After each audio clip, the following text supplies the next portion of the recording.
News first ಆಯೋಜಿಸ್ತಾ ಇರುವ ಕರ್ನಾಟಕದ ಅತಿ ದೊಡ್ಡ ಇವಿ ಎಕ್ಸ್ಪೋ ರಾಜರಾಜೇಶ್ವರಿ ನಗರದ ನಮ್ಮೆಲ್ಲ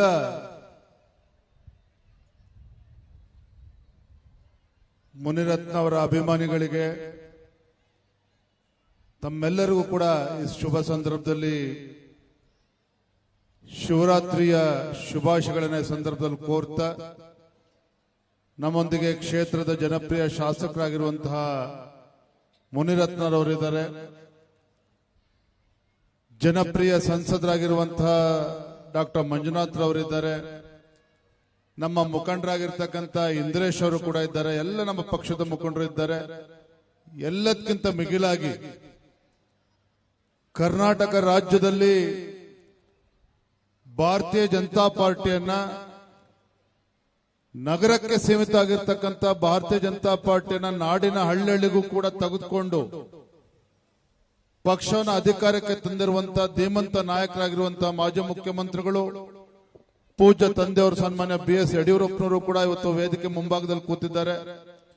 ಮತ್ತೋರ್ವ ಮುಖಂಡರಾಗಿರ್ತಕ್ಕಂಥ MD ಲಕ್ಷ್ಮಣ್ ಅವರು ಕೂಡ ಈ ಸಂದರ್ಭದಲ್ಲಿ ಇದ್ದಾರೆ. ಬಂಧುಗಳೇ, ಸಂದರ್ಭದಲ್ಲಿ ಹೆಚ್ಚು ಏನು ಮಾತನಾಡ್ದೇನೆ ಇಷ್ಟು ಮಾತ್ರ ಹೇಳೋದಕ್ಕೆ ಇಚ್ಛೆ ಪಡ್ತೇನೆ. ಇವತ್ತು ಸನ್ಮಾನ್ಯ ಮುನಿರತ್ನ ಅವರು 4 ಬಾರಿ ಕ್ಷೇತ್ರದ ಶಾಸಕರಾಗಿ ನಿಮ್ಮೆಲ್ಲರ ಆಶೀರ್ವಾದದಿಂದ ಶಾಸಕರಾಗಿ ಜನಾನುರಾಗಿಯಾಗಿ ಕ್ಷೇತ್ರದ ಸರ್ವತೋನ್ಮುಖ ಅಭಿವೃದ್ಧಿಗೆ ಹಗಲು ರಾತ್ರಿ ಶ್ರಮಿಸ್ತಾ ಇರ್ತಕ್ಕಂಥದ್ದನ್ನು ತಾವೆಲ್ಲರೂ ಕೂಡ ನೋಡ್ತಾ ಇದ್ದೀರಿ. ಆದ್ರೆ ಇವತ್ತು ನಮ್ಮ ಪಕ್ಷ ಇವತ್ತು ಅಧಿಕಾರದಲ್ಲಿ ಇಲ್ಲ. ಇವತ್ತು ಪಕ್ಷ ಅಧಿಕಾರದಲ್ಲಿ ಇಲ್ಲ ಅನ್ನುವ ಕಾರಣಕ್ಕೆ ಯಾವ ರೀತಿ ರಾಜಕೀಯ ಷಡ್ಯಂತ್ರ ಅವರ ವಿರುದ್ಧ ಎಲ್ಲರೂ ಕೂಡ ತಿಳಿದುಕೊಂಡಿದ್ದೀರಿ. ಇಷ್ಟೇ ಹೇಳ, ಜೀವನದಲ್ಲಿ ಸವಾಲುಗಳಿದ್ದಾಗ ಮಾತ್ರ ನಾವು ಯಶಸ್ಸನ್ನು ಗಳಿಸೋದಕ್ಕೆ ಸಾಧ್ಯ ಆಗ್ತದೆ, ಇನ್ನು ಎತ್ತರಕ್ಕೆ ಬೆಳೆದಕ್ಕೂ ಕೂಡ ಸಾಧ್ಯ ಆಗ್ತದೆ. ನಮ್ಮ ಮುಂದೆ ಇರ್ತಕ್ಕಂಥ ಸನ್ಮಾನ್ಯ BS ಯಡಿಯೂರಪ್ಪನವರೇ ಉದಾಹರಣೆ.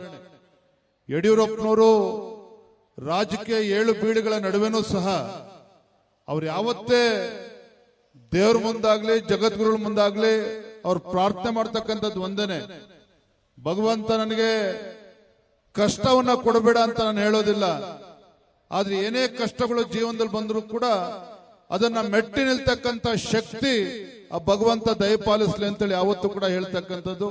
ಹಾಗಾಗಿ ಶಿವರಾತ್ರಿ ಸಂದರ್ಭದಲ್ಲಿ ಮಾನ್ಯ ಮುನಿರತ್ನ ಅವರೇ, ತಾವು ಕೂಡ ಎದೆಗುಂದದೆ ಬಗ್ಗದೆ ಜಗ್ಗದೆ ತಾವು ಕೂಡ ಹೆಜ್ಜೆನ್ನ ಮುಂದಿಡ್ತಾ ಸಾಗಬೇಕು. ನಾವು ಯಾವತ್ತೂ ಕೂಡ ನಿಮ್ ಜೊತೆಲಿ ಇರ್ತೇವೆ ಅನ್ನೋ ಮಾತನ್ನ ಸಂದರ್ಭದಲ್ಲಿ ಹೇಳ್ತಾ, ಬಂದಿರತಕ್ಕಂಥ ಸರ್ವರಿಗೂ ಕೂಡ ತಮ್ಮೆಲ್ಲರೂ ಕೂಡ ಮತ್ತೊಮ್ಮೆ ಶಿವರಾತ್ರಿಯ ಶುಭಾಶಯಗಳನ್ನ ಸಲ್ಲಿಸ್ತಾ, ದೊಡ್ಡ ಸಂಖ್ಯೆಯಲ್ಲಿ ನಮ್ಮ ಯುವಕ ಮಿತ್ರರು ಯುವ ಜನತೆ ಸಭೆ ಕಾರ್ಯಕ್ರಮದಲ್ಲಿ ಇದ್ದೀರಿ.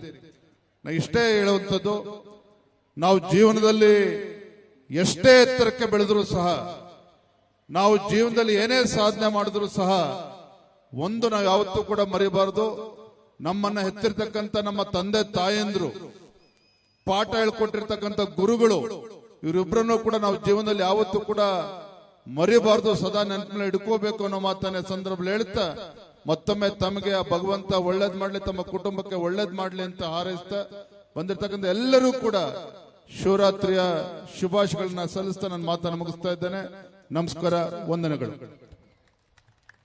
ಈಗ ವಿಜಯಣ್ಣ ಅವರಿಗೆ ಮತ್ತೆ ನಮ್ಮ ಡಾಕ್ಟರ್ ಮಂಜುನಾಥ್ ಅವರಿಗೆ ಸನ್ಮಾನದ ಕಾರ್ಯಕ್ರಮ ನಮ್ಮ ಈ ಭಾಗದ ಮುಖಂಡರಾಗಿರ್ತಕ್ಕಂಥ ಸುನಂದ ಬೋರೇಗೌಡರವರು ಹಾಗೂ CK ವೆಂಕಟೇಶ್ ಅವರು ಹಾಗೂ ಮಾಜಿ ಮಹಾಪೌರರಾಗಿರ್ತಕ್ಕಂಥ ನಾರಾಯಣ ಸ್ವಾಮಿ ಅವರು ಹಾಗೂ ಜಾಲಹಳ್ಳಿಯ ರಾಕೀರವರು ಹಾಗೂ ಪ್ರಸನ್ನರವರು ಹಾಗೂ ಎಲ್ಲರೂ ಸಹ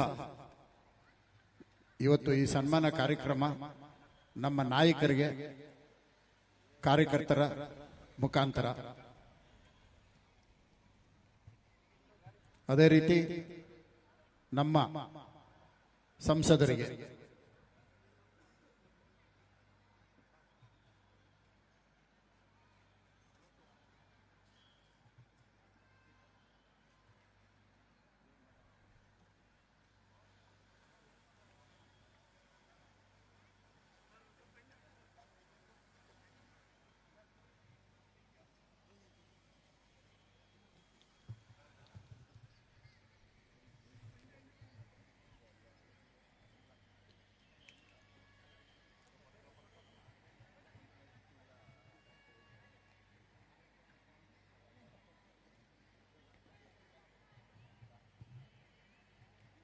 ಬಹಳ ಸಂತೋಷದ ದಿನ ಇವತ್ತು.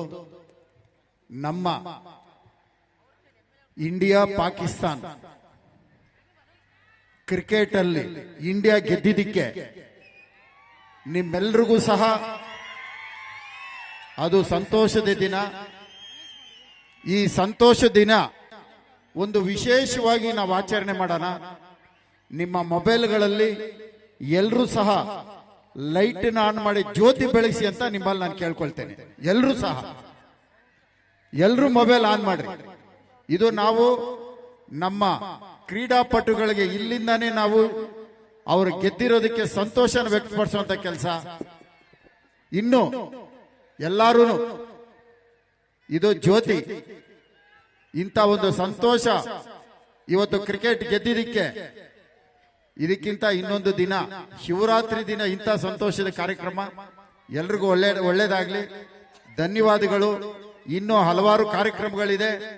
ಈ ಕಾರ್ಯಕ್ರಮನ ಅಹೋರಾತ್ರಿ ಜಾಗರಣೆ ಇದು, ಬೆಳಗ್ಗೆವರೆಗೂ ಇರುತ್ತೆ. ಎಲ್ಲರೂ ಇಲ್ಲೇ ನೋಡಿ ಈ ಕಾರ್ಯಕ್ರಮನ ವೀಕ್ಷಿಸಿ ಆನಂದಿಸಿ ಅಂತ ಹೇಳಿ ನಿಮ್ಮಲ್ಲಿ ನಾನು ಕೇಳ್ಕೊಳ್ತೇನೆ. ಹಾಗೆ ಮಾನ್ಯ ವಿಜೇಂದ್ರ ಅವರು ಕಾರ್ಯಕ್ರಮದ ರೂವಾರಿಗಳು ಆದಂತಹ ಶ್ರೀ ಮುನಿರತ್ನ ಅವರಿಗೆ ಗೌರವ ಸಮರ್ಪಣೆ ಮಾಡ್ತಾರೆ. ಬಂಧುಗಳೇ, ಸಾವಿರಾರು ಕಲಾವಿದರು ಈ ವೇದಿಕೆ ಮೂಲಕ ಪ್ರದರ್ಶನ ಮಾಡಿದ್ದಾರೆ. ಹಾಗೆ ಸವಾಲುಗಳು ಬಂದಾಗಲೇ ಮನುಷ್ಯನ ಗಟ್ಟಿ ಮಾಡುತ್ತೆ. ಸವಾಲುಗಳನ್ನ ಮೆಟ್ಟಿ ನಿಲ್ತಾರೆ. ಮುನಿರತ್ನ ಯಾವಾಗಲೂ ಒಳ್ಳೆ ಕೆಲಸ ಮಾಡ್ತಾರೆ ಅಂತ ಆಶೀರ್ವಾದ ಮಾಡಿದ್ದಾರೆ. ವಿಜೇಂದ್ರ ಸರ್, ಧನ್ಯವಾದಗಳು ಸರ್. ನ್ಯೂಸ್ ಫಸ್ಟ್, ನಿರ್ಭೀತಿಯಿಂದ ನಿಮ್ಮ ಪರವಾಗಿ.